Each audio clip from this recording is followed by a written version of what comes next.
Amados irmãos e irmãs, paz e bem, dia 8 de janeiro, sexta-feira. O Evangelho é Lucas, capítulo 5, versículos de 12 a 16.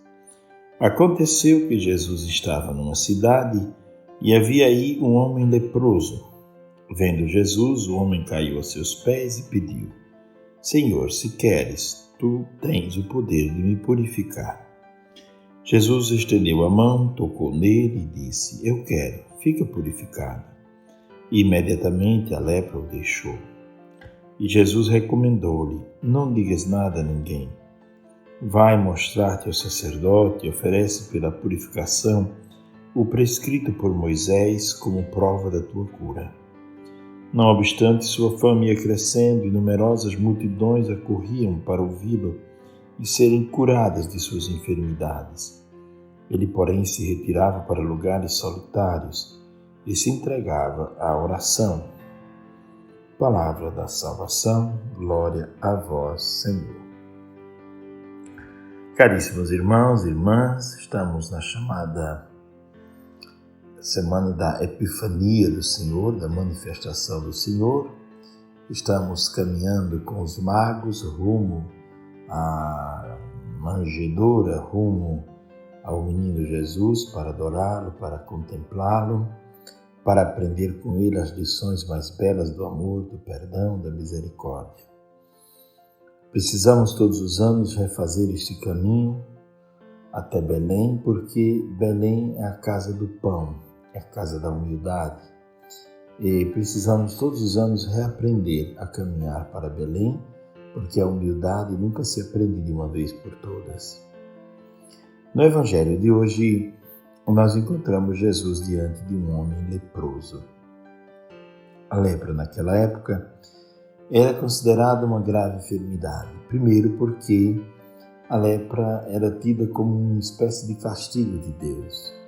E a pessoa leprosa era afastada da família. Era uma doença contagiosa e normalmente os leprosos moravam no mato ou em cavernas e quando vinham à rua deveriam trazer um chocalho e ao se aproximar das pessoas sadias deveriam gritar: leproso, leproso, para que todos soubessem que estava se aproximando um leproso. Não deveriam ser tocados pelas pessoas, eram pessoas normalmente excluídas da sociedade. Então a lepra destruía a pessoa em todas as dimensões. Destruía a pessoa do ponto de vista físico, porque era uma forte enfermidade. Destruía a pessoa do ponto de vista social, porque a pessoa ficava sem poder frequentar as rodas da sociedade. Destruía a pessoa do ponto de vista familiar também, porque era expulsa da família para morar no mato ou numa caverna qualquer. E destruía a pessoa do ponto de vista religioso, espiritual e existencial, por que não dizer, porque quando a pessoa estava acometida de lepra, ela se sentia uma pessoa desprezada até mesmo por Deus, porque a lepra era tida como um castigo. Então, quem pecou? Eu ou meus pais?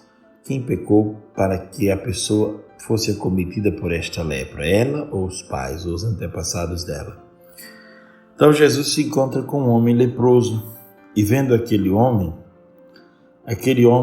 não se intimidou porque era leproso, mas caiu aos pés de Jesus e gritou: Se queres, tu tens o poder de me purificar.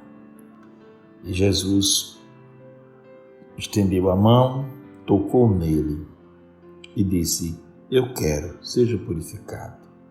Aqui estão três atitudes muito belas de Jesus. A primeira é de ver a necessidade daquele homem. A segunda é de tocá-lo, porque a lei proibia tocar o leproso. Então Jesus vai além da lei.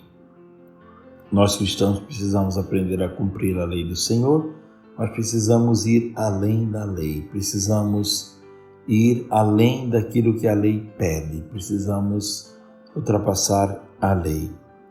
Precisamos viver na graça. Jesus toca aquele homem, diz o texto, estendeu a mão, tocou nele e disse: Eu quero, fica purificado. É a ação de Deus que toca o homem. No livro do Gênesis acontece algo muito semelhante. Quando Deus cria o homem, né? Ele sopra nas narinas, né? E o homem é criado à sua imagem e semelhança. Aqui acontece o momento em que Jesus recria o homem.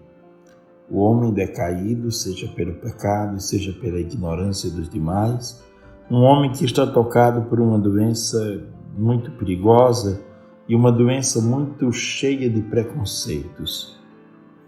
Jesus diz: eu quero que você seja purificado. Diz o texto, imediatamente a lepra o deixou. E Jesus disse: não diga nada para ninguém, mas vai cumprir a lei. Mostra-te ao sacerdote e oferece pela purificação aquilo que está prescrito na lei como prova de tua cura.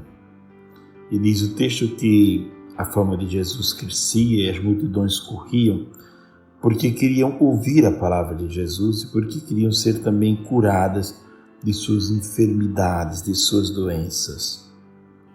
E o texto conclui-se dizendo que Jesus, no entanto, não se entregava demais à agitação, mas ele se retirava para lugares solitários e se entregava à oração. Aqui está um movimento importante.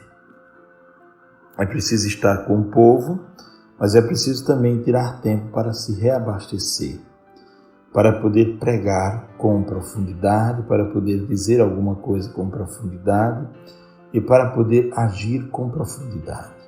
As pessoas esperam dos pregadores maturidade. Maturidade nas palavras que pronunciam, maturidade nos comportamentos. Um pregador é tido como uma espécie de ícone de comportamento na vida de uma sociedade. Por isso não é fácil pregar a palavra.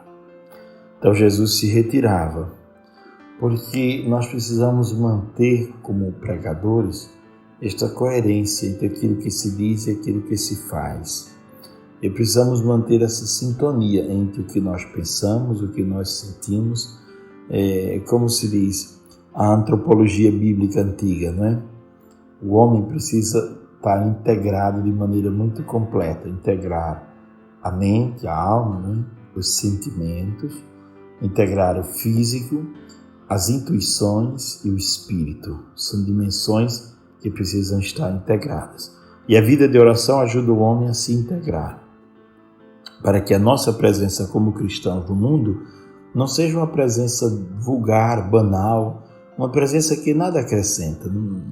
Nossa presença deve acrescentar algo ao mundo, deve trazer alguma novidade ao mundo, deve ser uma presença que leve impacto, não pelo moralismo, não porque temos respostas para tudo, não porque temos verdades feitas sobre tudo, temos soluções para tudo, não por isso. Mas a nossa presença deve impactar pelo nosso testemunho de sinceridade, de verdade, de profundidade, de busca do amor de Deus em nossa vida. Imagino que hoje o Evangelho nos transmite Jesus curando esse leproso, e esse leproso representa a humanidade inteira, uma humanidade doente antes de conhecer a Jesus, uma humanidade que precisa com urgência ser tocada pela palavra e pela presença do Mestre, pelos sacramentos, pela Eucaristia, pela confissão, uma humanidade que se encontra adoecida pelos próprios pecados, pelos próprios erros, pelos próprios enganos. Que o Senhor nos dê no dia de hoje a graça de fazer como este leproso. Senhor, se queres, tu podes me purificar. A questão aqui não é só cura, mas se trata de purificar. Se trata de modificar, não é? A palavra purificar vem do grego, não é? Então, purificar significa queimar aquilo que é supérfluo, separar o que é essencial daquilo que não é essencial. Purificar significa deixar resplandecer ou aparecer aquilo que realmente é a centralidade da vida.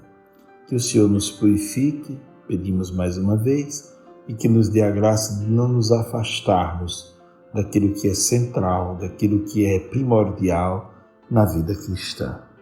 pela intercessão dos arcanjos São Miguel, São Gabriel e São Rafael, abençoe-vos o Pai, o Filho e o Espírito Santo. Amém.